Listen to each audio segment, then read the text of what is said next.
Hello. Just to show you guys how the setups work with LFS speed. Obviously, here is a lot of setups I've collected over the time.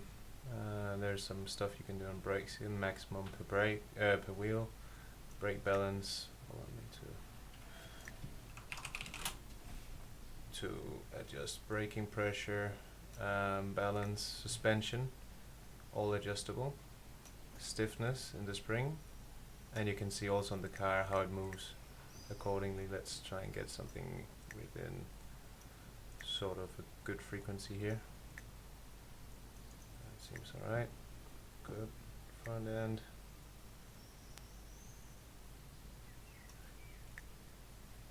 That's about right. And obviously here you have the caster, maximum lock, parallel steer, which is, I guess, is the Ackerman. You have the toe in and out.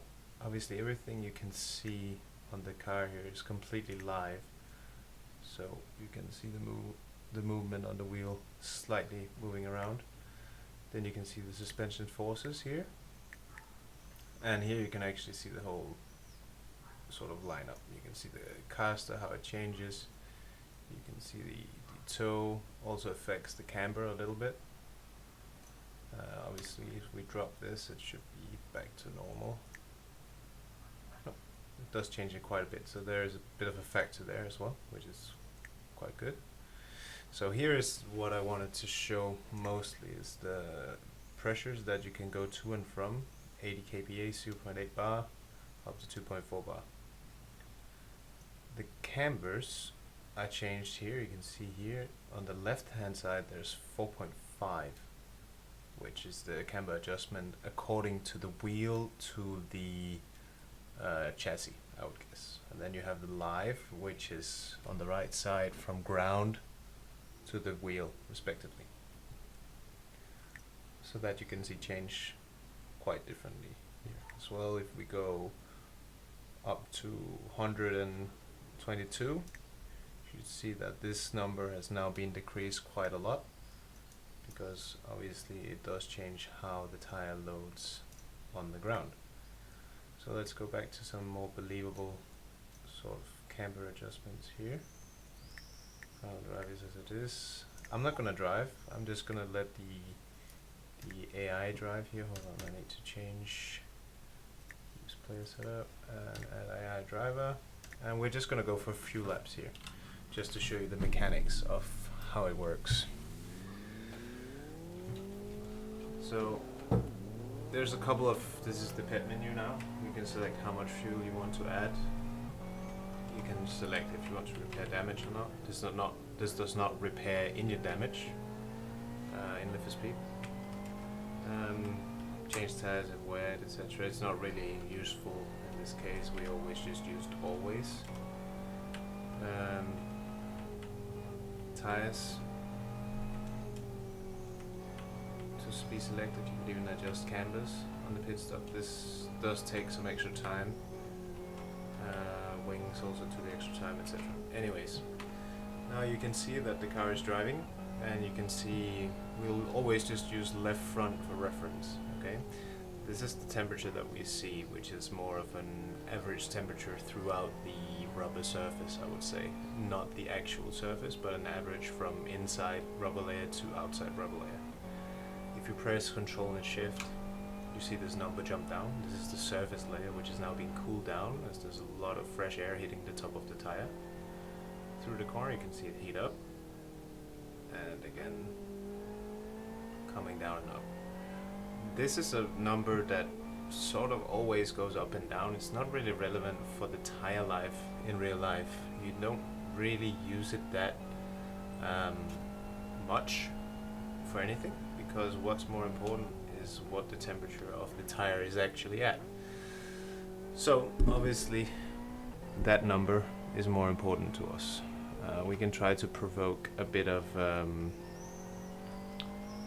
heating up here by changing the anti-roll bars for the AI. You should also see here coming through a corner, should show you that the steering input changes quite a lot, and now the rear temperatures should really start going up. So just provoke it a bit more with some braking balance towards the rear. So obviously now, again, coming down straight, the car is more oversteer now for sure. You can see the rear temperature starting to rocket a bit compared to the front. Check right rear for reference now. I'm on shift control right now, so this is the live temperature of the surface.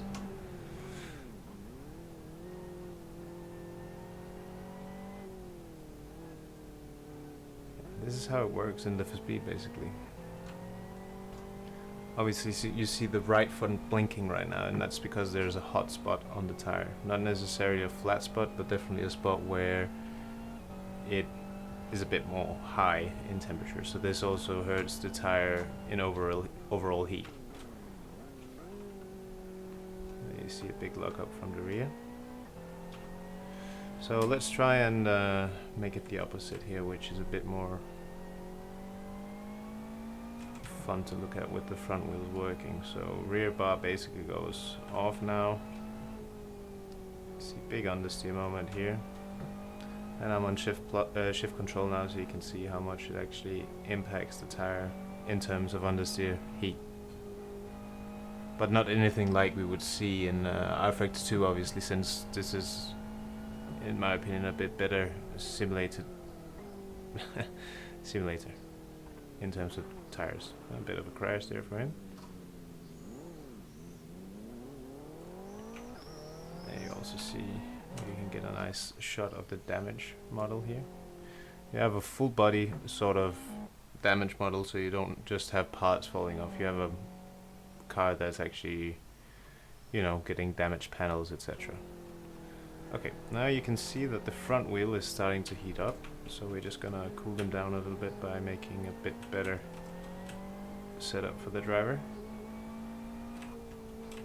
Let's try and go full balanced on this one.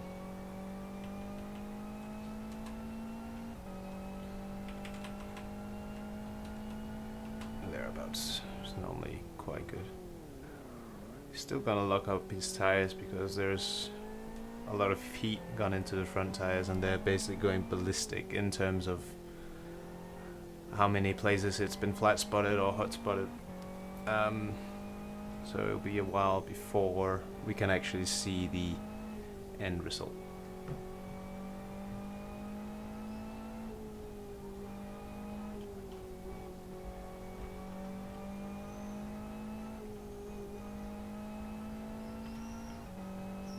Another cool thing that's implemented straight into LFS is the percentage of fuel that you use per lap and the percentage of fuel left in the tank, so you can always sort of keep an eye on where your fuel is.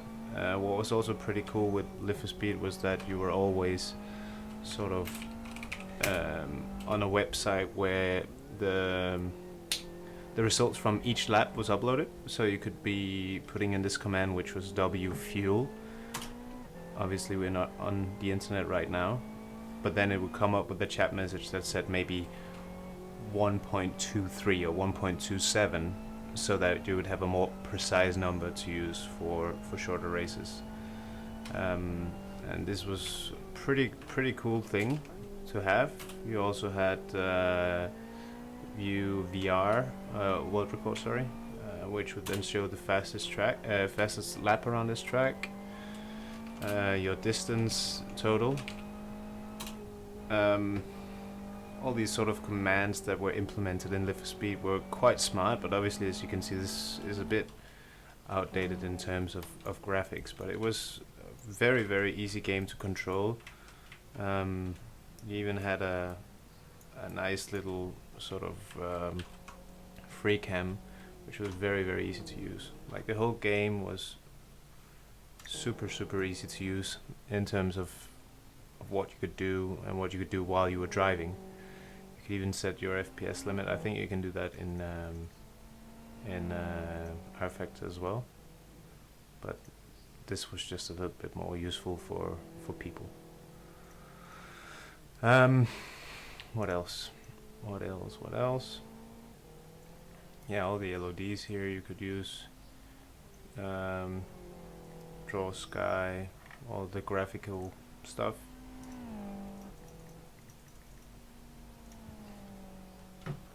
Anyways, now left front is a bit more in a normal sort of temperature range now.